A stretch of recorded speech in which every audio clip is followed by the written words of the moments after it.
Hey guys, in this video I'm going to answer a question that a subscriber asked me. And by the way, I just wanted to say thank you to everybody that's paying attention to the video. It means a lot to me. I just surpassed 500 subscribers and I'm extremely excited because I feel like the best knowledge is the one you share with somebody. And, you guys giving me the opportunity to do so is extremely humbling and I appreciate it. Now here I go, answering the question. Tips for going to medic school while working. I have 13 tips for you. The first one is try not to work.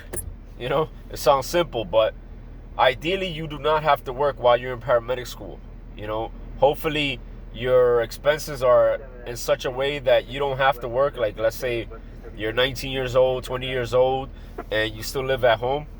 This is a great time to go to paramedic school because of the fact that the working situation while working on the ambulance for free during your internship, while studying and taking on all this new information is not ideal. But if you do have to work, that leads me to number 2. Reduce your expenses. Grab a pen and paper and write down everything that you have to, that you spend your money on, and figure out which one of those are not essential, at least for the 11 months to 2 years that you're going to be in paramedic school, and check them off. Cancel that subscription, for example. Number 3, increase your income. How would you increase your income? I would figure out what you could do as a freelancer. For example, let's say you like dogs. Figure out how you could walk dogs on the side. Let's say you like, or you have a snowblower. Crazy example. When it snows, figure out how you could remove the snow for your neighbors. Increase your income some way, somehow. Become well versed in Robinhood, for example, and learn how to trade options. Number 4, work at a flexible job if you're going to work. So if you're going to work at EMS, then make sure they allow you to do overnights or do days or do whatever it is that you have to do to make money without interfering with school. Because if you're working at a job that is mandating you to work 40 hours a week and you have to do all the hours of paramedic school, that's not going to help. Number 5, stop listening to music. Throughout medical school and throughout the times where I had to do pretty hard exams in medical school, I stopped listening to music completely. And what I would do is listen to audio lectures, listen to videos, tutorials on YouTube, things that covered the topics that were going to be on my exam. I would listen to that instead of music. And that leads me to number 6. Instead of listening to it at a regular speed, I trained my brain to listen to things at double speed. Like this YouTube video, if you go to the bottom of it, there's this section where you could double the speed, the play speed. And you could consume this content. So if the content is 10 minutes, you consume it in 5 minutes, which gives you double the time to either re-listen to it. So instead of listening to it once in 10 minutes, if you put it at double speed, you can listen to it 2 times in the 10 minutes.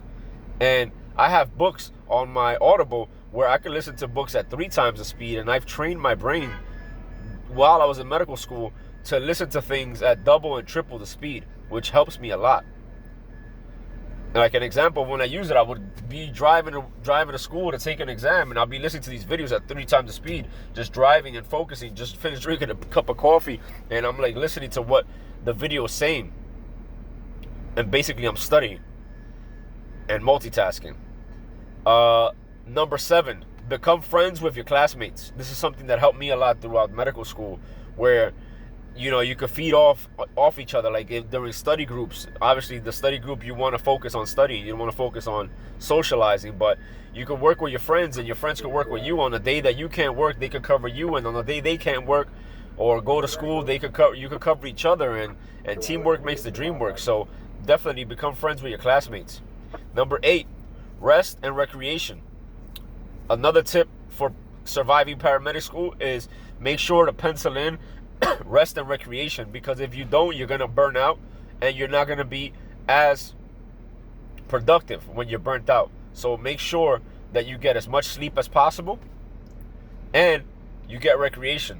Recreation like a walk in the park, You don't have to go crazy, but definitely walk in the park, exercise, whatever makes you happy, but definitely exercise and definitely rest. Because if you fall into this negative spiral of just drinking energy drinks and like all this stuff, you're not going to be as efficient. You're going to be like running on fumes. Number 9, do not ignore insecurities. So for example, while I was in paramedic school, I had a really hard time with medical math, right? And I kept brushing it off and asking people to help me. But what I did and what finally helped me understand medical math was that I sat down with the book, I locked myself in the room, and I did not leave the room or proceed to the other paragraph until I understood that paragraph. That's something that I did. Whenever I reached the point where I did not understand something, I did not ignore it. And I did not proceed either. So if you got a textbook with 20 paragraphs, I did not go to paragraph number 2 until I fully understood paragraph number 1. So do not ignore insecurities.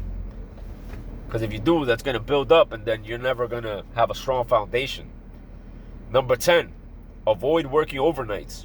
I know earlier I said if you have a flexible job that allows you to work overnights, then you work overnights. But ideally, you should not work overnights. While in medic school and even out of medic school. I know I've said before overnights are cool, and they are. I still agree to that.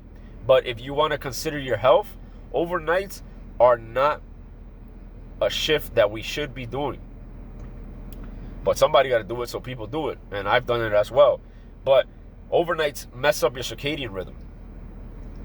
Like, you got to take energy drinks to stay up at night, and then you can't sleep when you get off work. So avoid overnights because they're not going to allow you to be as productive. Number 11, review your protocols as soon as possible. So in New York City, we have the REMAC protocols. And these protocols are usually the student's responsibility towards the end of the program. They start getting tested on that usually towards the end. But my advice to you is review that as soon as possible, because this is the information that we're going to use to determine what is the next course of action for a particular patient. So if you're familiar with this information from the beginning, it makes understanding everything a lot easier. So review your protocols as soon as possible.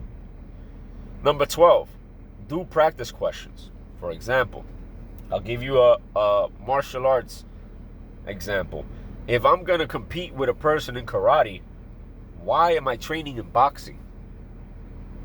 So if you're going to prepare for an exam, why are you preparing for an exam receiving advice from your friend? Not to say that the advice that you're getting from your classmates is not going to help you, but the best way to prepare for an exam is to prepare for an exam by doing practice questions. So number 12 is definitely get your hands on old exams and practice questions on the back of the workbook, the back of the textbook, or whatever, wherever you could get practice questions based on what you're going to take. So for the medical licensing exam that I have to take, the number 1 way to prepare is by doing practice questions. So for paramedic school, every single midterm, every single exam, every single quiz, on top of everything that I mentioned before, if you do practice questions, that'll help you even more.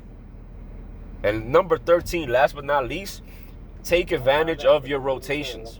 While you're on the job, or while you're on this vehicle working for free, might I add, because you're not getting paid for the internship, take full advantage of it. Oh, you studied about adenosine, you're going through cardiology, hold the adenosine in your hand. Play with it. 800 the vehicle. Ask questions. Oh, the paramedics aren't able to help you? That's fine. Look for it in the textbook. Look for it on Google. Figure it out. But whatever you do, be proactive and don't go to the back of the bus to sit down. I mean, you will sit down, obviously, but you know what I mean. Like, don't waste your time. Make the best of it. And that leaves me with an extra tip. Tip number 14. Your teacher, your preceptors, and all these different sources of information are not going to teach you. They're there to guide you. I'm here to guide you. I'm not here to teach you. You got to teach yourself. And what do I mean by that? You need to put the work in. And you got to figure out how you learn. What makes it easier for you to learn the way you want to learn? and then you take it from there. All right, guys? I hope this helps. Peace.